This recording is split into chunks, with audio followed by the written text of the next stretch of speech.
Salut à tous! On connaît tous les groupes Kiss of Life, mais saviez-vous qu'ils sont aujourd'hui au bord de l'annulation? Aujourd'hui, nous allons découvrir en détail ce qui s'est réellement passé. K-pop nouvelle, c'est parti! Kiss of Life, aussi connu sous le nom de K-Off, est un groupe sud-coréen sous S2 Entertainment. Le groupe est composé de 4 membres, Julie, la leader, Natty, Belle et Annol. Le nom du groupe reflète leur désir de donner un nouveau souffle à l'industrie musicale grâce à leur musique et leur charme. En accord avec leur nom, leur concept tourne autour de différentes étapes de la vie, notamment l'adolescence et le début de l'âge adulte. Le 12 mai 2023, S2 Entertainment a ouvert leur compte sur les réseaux sociaux et posté le premier teaser du groupe. Celui-ci révélait que leur début aurait lieu en juillet de la même année. En juillet 2024, Kiss of Life a remporté son premier trophée musical sur The Show avec leur titre Sticky. En plus de ce succès, Valorant a annoncé que Kiss of Life, en collaboration avec Mark Twain, sortirait le morceau Super Power comme hymne officiel des Valorant Champions 2024. Le 2 avril 2025, il a été révélé que Kiss of Life ferait son retour en juin pour consolider son titre de Queens of Summer, après le succès de Sticky. En outre, leur première victoire Sticky a cumulé plus de 50 millions de vues sur YouTube et est devenu un titre phare de leur discographie.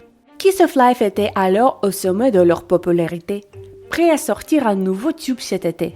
Mais une situation stupide et irréfléchie semble avoir tout gâché, éloignant les fans et poussant le groupe à s'excuser publiquement. Pourquoi ces idoles ont-elles dû présenter des excuses? Et pourquoi les fans se détournent-ils massivement du groupe, qualifiant leur action d'offensante et racialement insensible?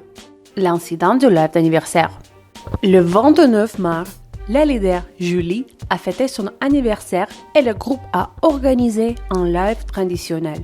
Julie avait elle-même choisi le thème, le hip-hop old school. Malheureusement, les filles ont donné l'impression de parodier de manière grotesque les artistes old school, provoquant un énorme mécontentement. Natty portait 2 casquettes superposées avec des énormes chaînes. Belle et Julie arboraient des bijoux et un maquillage caricaturaux.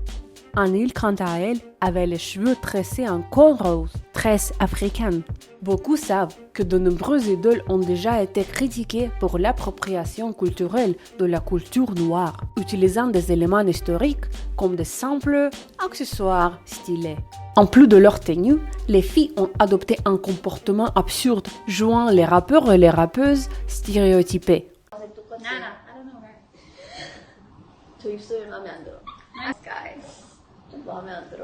Your name is Bob Sky? Yeah.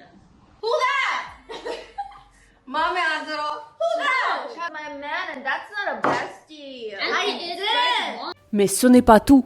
Ils ont également servi de la nourriture ressemblant à du soul food sur leur table, ce qui a enflammé encore plus les critiques. Le soul food est la cuisine traditionnelle des Afro-Américains nés dans le sud des États-Unis sous l'esclavage. Les esclaves devaient se contenter des rations limitées, comme de la farine de maïs et du porc, et ont développé une cuisine unique à partir de ces ingrédients. Ce n'est pas un simple accessoire pour un spectacle. Les excuses. Trop tardives, le 3 avril, S2 Entertainment a supprimé le live et posté une excuse. Bonjour. Nous tenons à nous excuser pour le contenu publié hier, le 2 avril, sur la chaîne YouTube de Kiss of Life. Notre intention était de célébrer la culture hip-hop qui influence beaucoup notre musique. Nous regrettons de ne pas avoir perçu les implications négatives de notre contenu. Nous promettons d'être plus prudents et respectueux à l'avenir. Le contenu incriminé a été supprimé. Merci. Les fans ont été choqués que les membres ne s'expriment pas directement. Ce n'est que 2 jours plus tard, le 5 avril, que l'on publiait des excuses manuscrites. À nos chers Kissy, nous nous excusons sincèrement pour le contenu qui a déçu tant d'entre vous. Nous aurions dû réagir plus tôt. Nous voulions montrer notre amour pour le hip-hop old school, mais nous avons dépassé les limites. Nous comprenons maintenant que notre approche était culturellement insensible. Nous assumons pleinement nos actes et ferons mieux à l'avenir. Cependant, beaucoup ont trouvé ces excuses peu convaincantes car elles ne mentionnaient pas clairement les problèmes. Par exemple, l'appropriation culturelle ou les stéréotypes, la tournée internationale et les réactions. Le groupe est actuellement en tournée mondiale et le live polémique a eu lieu pendant une pause. Le 4 avril, elles sont reparties pour l'Asie. Lors d'un concert aux Philippines, Julie a été filmée en larmes pendant un discours aux fans. Certains y ont vu une tentative d'apitoyer le public, tandis que d'autres ont critiqué le groupe pour avoir agi comme si de rien n'était pas passé. Bitch, I know you're not about to cry. Une petite partie des fans continue de défendre le groupe, justifiant leur comportement en expliquant que la société coréenne est moins ouverte aux valeurs occidentales et que les idoles ayant grandi en Corée ne comprennent pas toujours l'impact de leurs actions sur différentes communautés à travers le monde.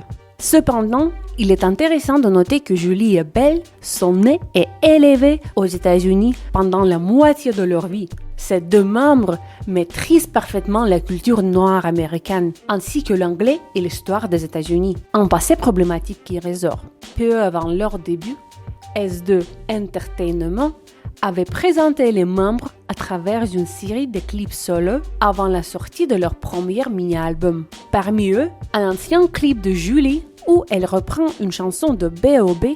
en prononçant le N-word a refait surface, ravivant la polémique. À l'époque, la chanteuse s'était excusée via le compte Twitter officiel du groupe. Une ancienne vidéo a refait surface dans laquelle, par manque d'attention, j'ai chanté les paroles originales d'une reprise incluant un mot offensant. Je le regrette profondément. Un mauvais timing. En pleine tempête médiatique, des fuites d'un ancien employé de YG Entertainment ont révélé que les membres de Blackpink avaient aussi utilisé le N-word avant leur début. Certains netizens pensent que le K-pop est en crise après ces scandales.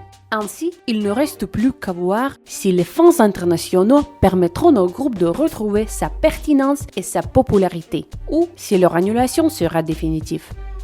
Merci d'avoir regardé. Donnez votre avis dans les commentaires. N'oubliez pas de liker et de vous abonner à la chaîne pour ne rien rater des actualités les plus brûlantes de la K-pop.